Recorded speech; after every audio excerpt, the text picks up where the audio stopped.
My name is Sylvia. I am a 38-year-old housewife working part-time.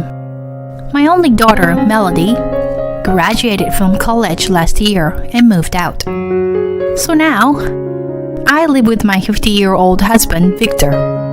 Now that I've finished raising Melody, I have a little more time on my hands these days. But then, my life took an unexpected turn. My husband and I met on a blind date. We liked each other from the first day. Things went quickly and we got married. Soon, we were blessed with a daughter. Even though it was my first time raising a child, I was determined to do my best for her. I quit my job at the same time as her birth and became a stay-at-home mom. I did all the housework and childcare by myself. My husband was not at all supportive. If he finished work early, he would go out for drinking, and on his days off, he would go out for fun. If not, he just sits around in his room doing nothing. And yet, he had this kind of attitude towards me. Housewives are easy, you know. You can enjoy yourself and live for free. He's so out of touch with the times. I've thought about divorcing him, of course. But I didn't want to divorce him just because he was uncooperative and had a nasty tongue. Besides, it would be better for my daughter if both parents were together. So I changed my point of view a little. I would raise my daughter on my own without relying on my husband. He's only good for bringing in the paycheck. And that worked for a while. But when my daughter started middle school, my husband started taking money out of the house. I have to pay for company equipment. I have to pay for business entertainment. Under the guise of that, he often took a large amount of money from me. Naturally, the family finances were strained. So I started working part-time to help out. Still, my husband complains to me about anything. Don't try to talk to me about work. You're just a part-timer. What kind of work can a woman do? It's just as easy as playing. He said things like this to me. He probably has no respect for women in general. I didn't outwardly oppose it, but I was going to pay him back someday. Late one winter night, the house phone rang. I picked up the phone to find it was my uncle, my mother's brother. He told me that my mother had been rushed to the hospital by ambulance and was in critical condition. He gave me the name of the hospital, and I got ready to go. I woke up my sleeping husband. I begged my reluctant husband to get a car, and we drove to the hospital. My mother had been living alone since my father passed away a few years before. My father was a big, strong, and reliable man. I loved my mother, who smiled peacefully next to him. My father died after several years of illness. But even after my father's death, I could always see my father next to my mother, who lived modestly, to listen to my worries about my husband's words and actions. I can't believe my mother might be gone soon. I was sitting in the passenger seat, praying for her to hang on. When we arrived at her hospital room, my uncle and some other relatives were there. According to what I heard, my mother suddenly woke up in the middle of the night with chest pains. Unable to decide whether to call an ambulance or not, she called my uncle. She finally called an ambulance after my uncle strongly advised her to do so. My uncle, who lived nearby, immediately went to my mother's house. He also accompanied my mother to the emergency room. He called me as soon as he found out where they were taking her. I can never thank my uncle enough. My mother, lying in bed, was already unconscious. I could not speak to her, but I called out to her. The doctor who examined my mother told me that it would be a while before she would be in a critical situation again. My relatives and I called out to her and encouraged her. Then, we all started talking about arrangements that would need to be made. Suddenly, I heard a voice complaining. It's finally over. You called me up in the middle of the night and then wasted my time. Hey, let's go home. It was my husband's voice. He was sitting in a chair in the corner of the room, showing his frustration. I was so preoccupied with my mother that I forgot he was there. Go ahead. Please go home without me. Although my mother is not conscious, it is possible that she can hear my husband's voice. If he keeps saying any more nasty words, I want him to get the hell out of there. Then my husband sighed, exaggeratedly, and said, She made me waste my time for what? She doesn't even have much money to leave. Well, she was a useless old hag until the very end, wasn't she? After he left, everyone was concerned and worried about me. I took a deep breath, calmed down, and told them, Thanks, I'm alright. Don't worry, I've decided to divorce him.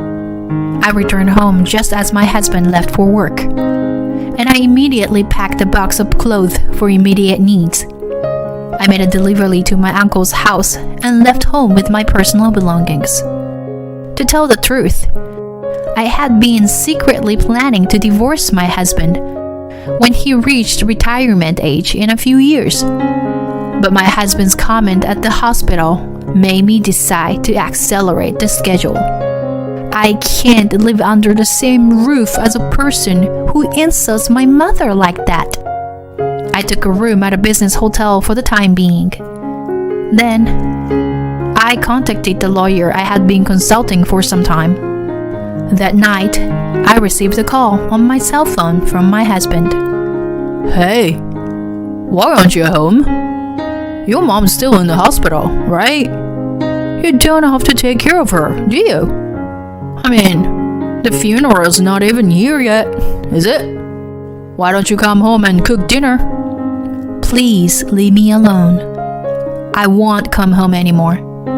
Victor, I'm divorcing you. Hearing that, my husband snickered. Huh? If you can do it, do it. You're just a housewife with a part-time job. And he hung up the phone.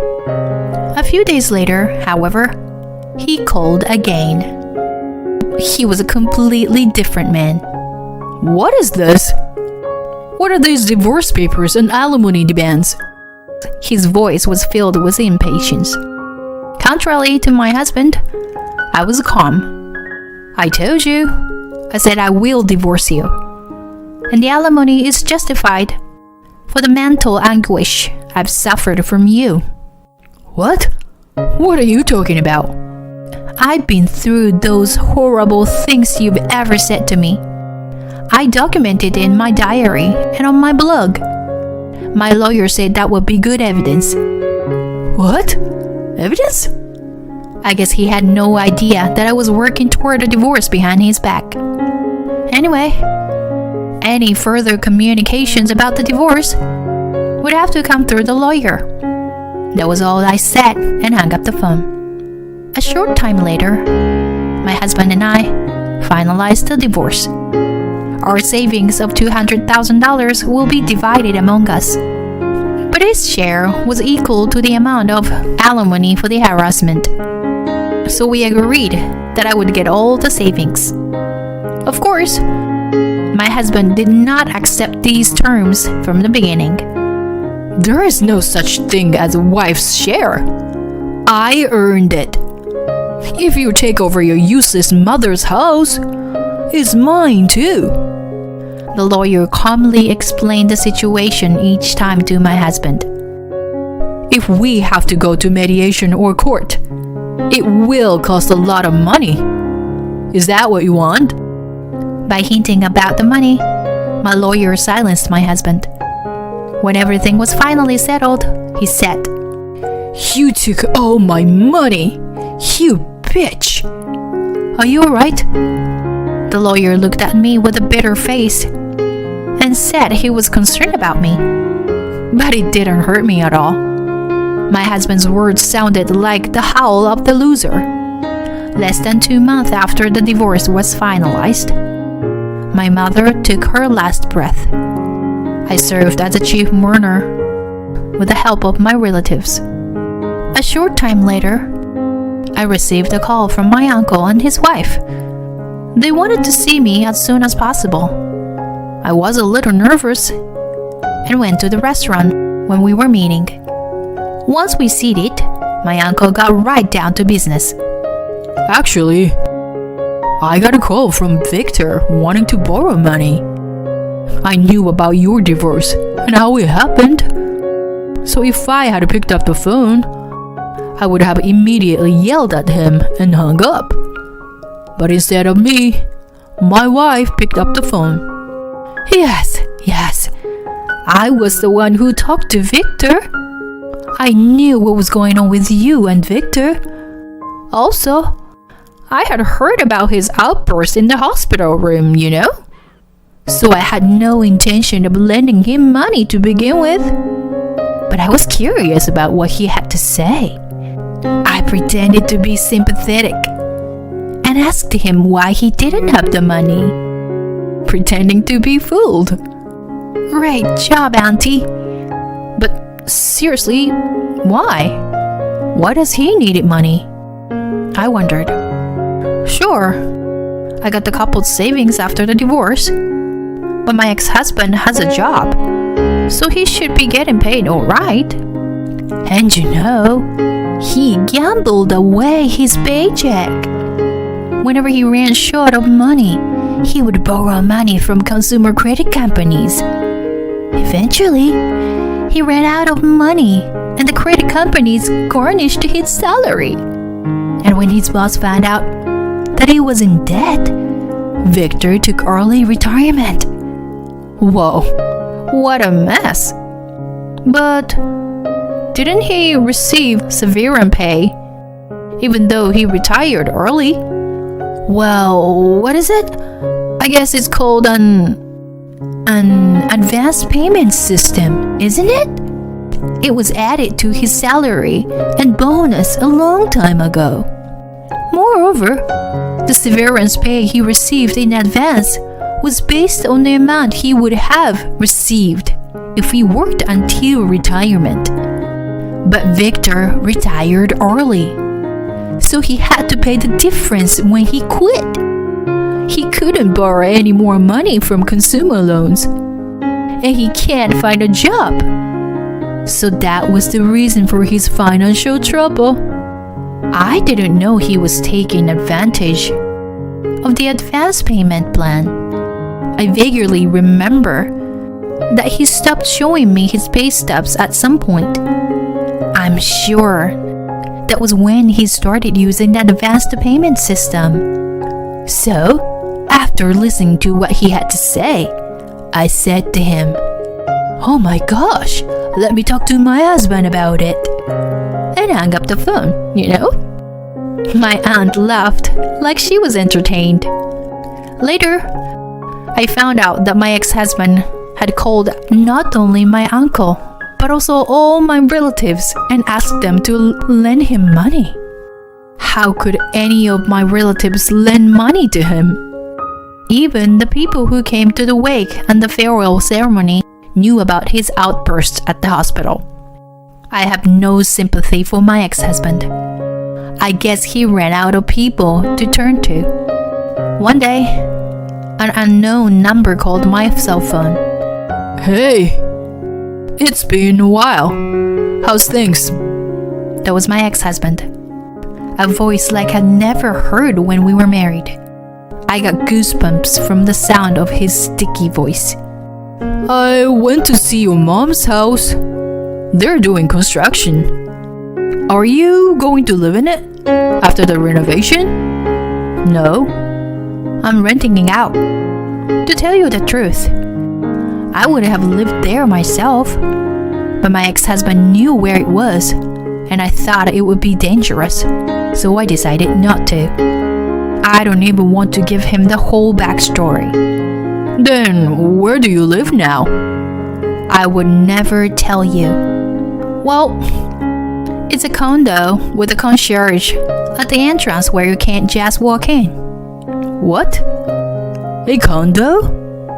My ex-husband is speechless with surprise. No wonder. I inherited a fortune from my mother that was way out of proportion to the alimony I received. The story goes back to when my father passed away a few years ago. He was a tax accountant, and during his illness, he asked a colleague in his profession to take care of my mother and my inheritance. I was already concerned about my ex-husband's money management when my father died. So, I had offered to disinherit. My mother inherited my father's huge estate without my ex-husband's knowledge. Back then, when my ex-husband asked about my father's inheritance, I lied to him. I told him that my father's inheritance was negative because of the mortgage on the house, so I renounced it. My ex-husband seemed to be easily conceived and didn't ask me about the inheritance anymore. And now I have inherited everything my father left from my mother. Even if my ex-husband tried to touch it, it's safe because we are divorced. My mother was a modest woman who liked to wear a simple, high-quality cloth that lasted a long time. That's why I think my ex-husband assumed that my mother was poor. He had no idea of my intentions or where the money came from. I am not going to tell him. If you can afford a condo, why don't you lend me some money? Right, Sylvia? Please. We even had a child together. The only thing I'm grateful for is that I met Melody. But that's all. You left me to raise her alone. You've always looked down on me. And the time we spent together as a couple was just unbearable. Do you really think I'd help you?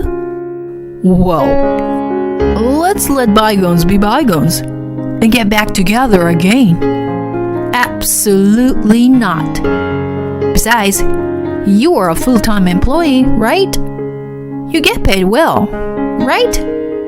Unlike a part-timer like me. And if you work for a few more years, you'll get a retirement bonus, right? What? What? Anything wrong? You are getting a retirement bonus, right? You'd better use it wisely. Well then, goodbye. I finished what I wanted to say and hung up the phone. I pretended I didn't know about his financial crisis. I felt ashamed of myself that I used to be married to that guy. I set the number he called to block all incoming calls.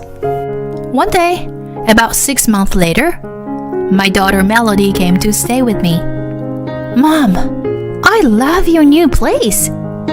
I wish I could live in a house like this someday, she said as she looked around my room, which was a little too big for a one-person house. Melody, your place is nice too.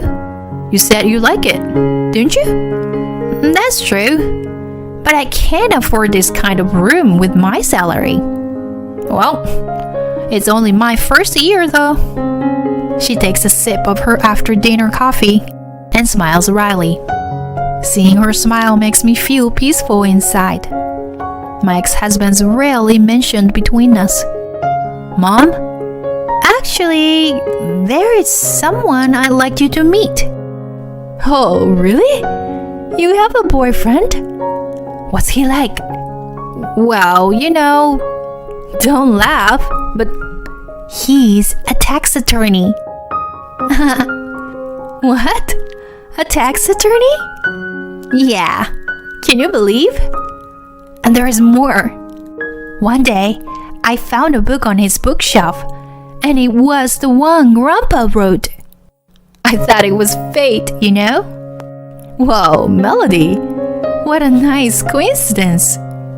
Grandpa must be very happy. My daughter smiles shyly. I look forward to the day when I see her future husband standing next to her with a gentle smile.